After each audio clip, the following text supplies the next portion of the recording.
Hello, welcome to Unicorn Princess Tarot. So, ito po yung reading natin for Fire Sign, Aries, Leo, and Sagittarius. Take only what resonates. Kung hindi ka nakarelate, nakaresonate, okay lang yon. May mga next readings pa naman tayo. Kung gusto mo naman, pwede ka magpa-personal reading, Jing Tarot Trader. I-search mo na lang siya sa Facebook, okay? So again, this is for Fire Sign, Aries, Leo, and Sagittarius. Simulan na natin yung reading mo. Okay? Kung gusto mong ma-check din ako sa TikTok, no? Unicorn Princess Tarot. Paki-check na lang. Meron ako doon mga pampaswerte, mga bracelet na ginagawa, binibenta para makatulong sa mga nag-a-attract or gusto maka-attract ng swerte at for protection na rin. Ayan. Ayan yung mga evil eyes. Example, ito yung bago naming product na pampangontra.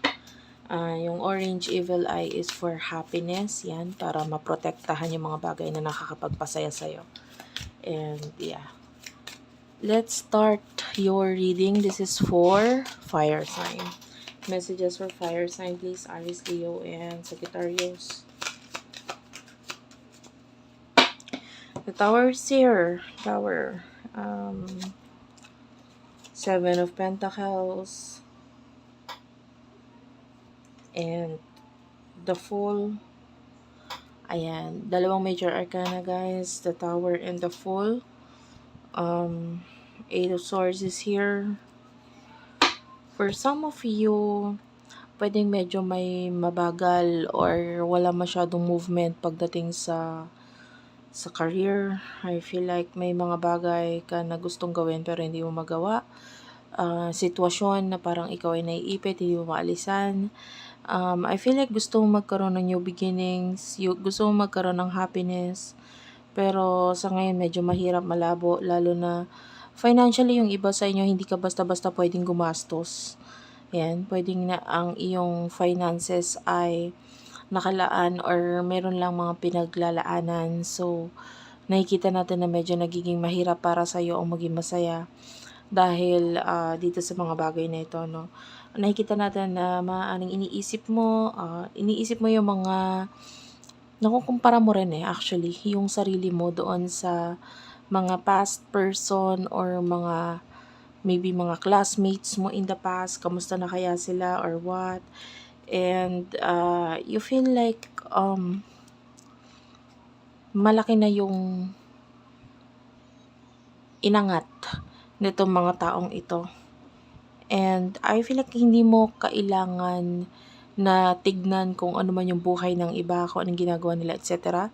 Kasi nakikita naman natin na okay ka naman, napapalibutan ka ng mga tao na nandyan yung loyalty nila para sa'yo. And also at the same time, masyado kang focus sa mga bagay na hindi mo na-achieve or wala sa'yo, pero hindi mo napapansin yung mga bagay na dapat pansinin mo dahil ito talaga ang mga nakakapagpasaya sa'yo. So anyway, punta tayo dun sa side ng person mo. Sino tong person na kakonect mo pagdating sa love?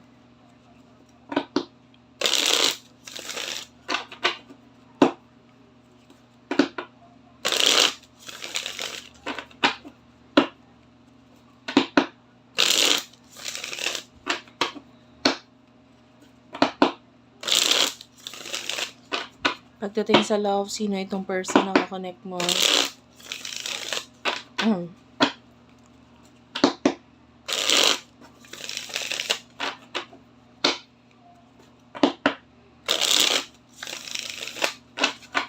Isang shuffle na lang. Okay, thank you Spirit Guides, Angel Guides.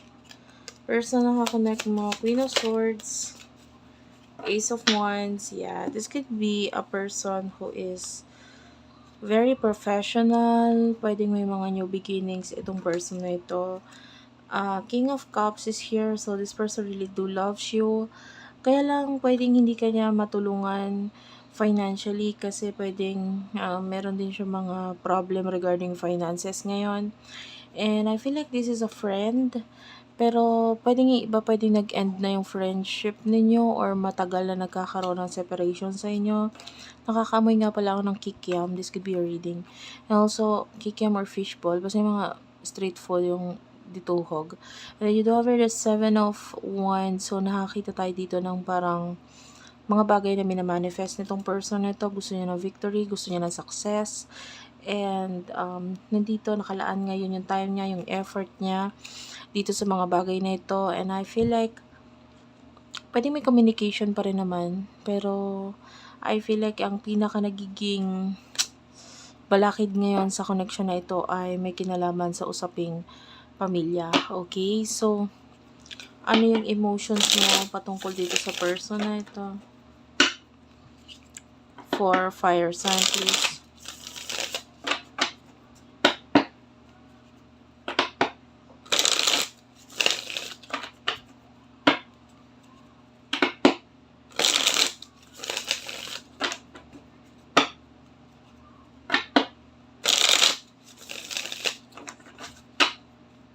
One last shuffle.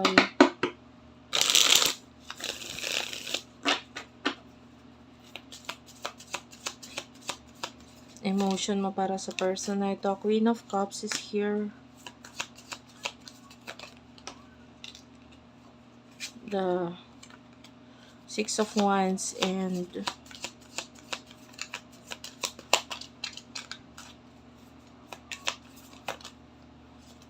Seven of Wands. Ano naman yung emotion niya para sa'yo?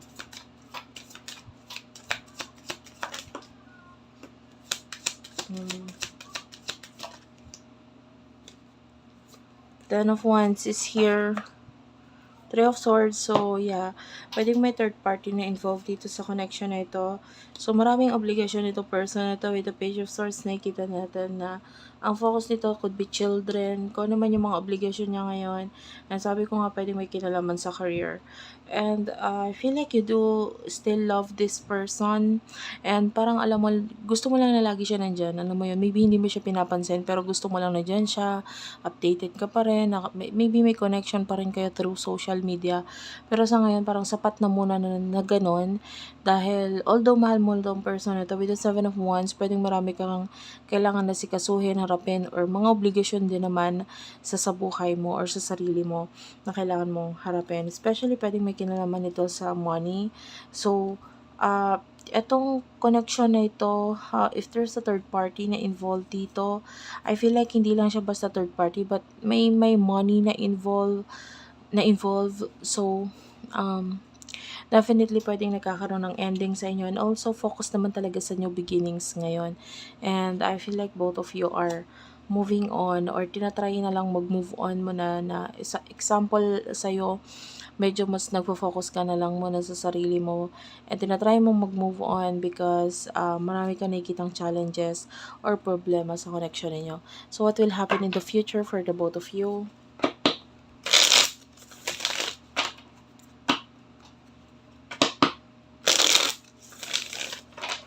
For air sign, please.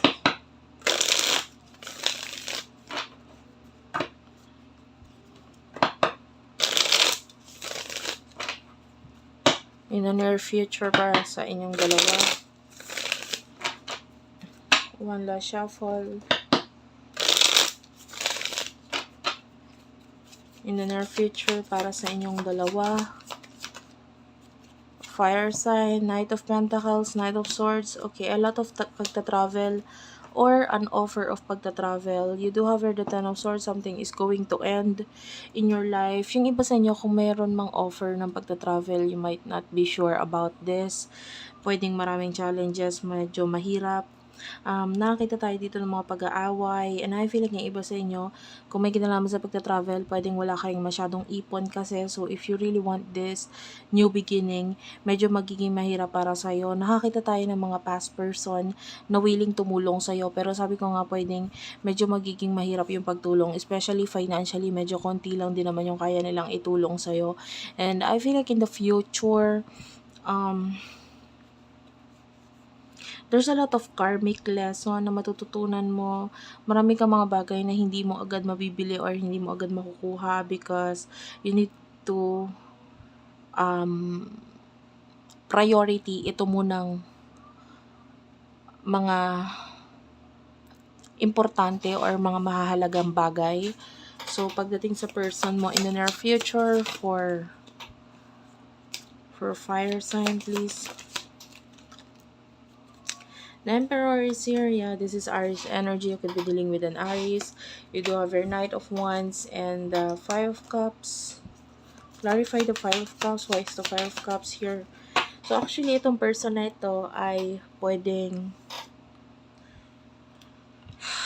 kung ano man yung bagay na hindi niya malisan ay pwede magdulot ito ng kalungkutan sa kanya. This person might act na parang wala siyang pakialam sa'yo in the future, but this person still loves you with the Ace of Cups. Medyo trap yung person mo sa isang sitwasyon. And nakikita natin na maaaring kahit trap siya, nandun pa rin siya tinutuloy pa rin niya. Unlike you, na pag ikaw ay natrap sa isang bagay, gagawin ng paraan na makaalis or alisan ito. Pero itong person na ito, hindi siya ganun. Maybe this person will try to stay kahit pa alam niyang medyo mahirap, medyo malungkot, medyo masakit. And kasi kahit papaano na naramdaman niya na rin naman yung feeling ng komportable naman na siya doon. Kahit naman ganito, kahit ganyan. So, kahit maraming rason kung bakit kailangan niyang umalis or mag-let go, pero mas pinipili pa rin niyang magstay. Kasi nakikita natin na kahit papaano, natutunan na rin niyang tanggapin kung ano yung sitwasyon niya. Na although hindi siya masyadong satisfied, pero at least hindi naman siya nahihirapan. So, ganun. So, that's it for now. Thank you for watching. Sana nakarelate kayo, nakaresonate kayo. Please do like and subscribe to our channel.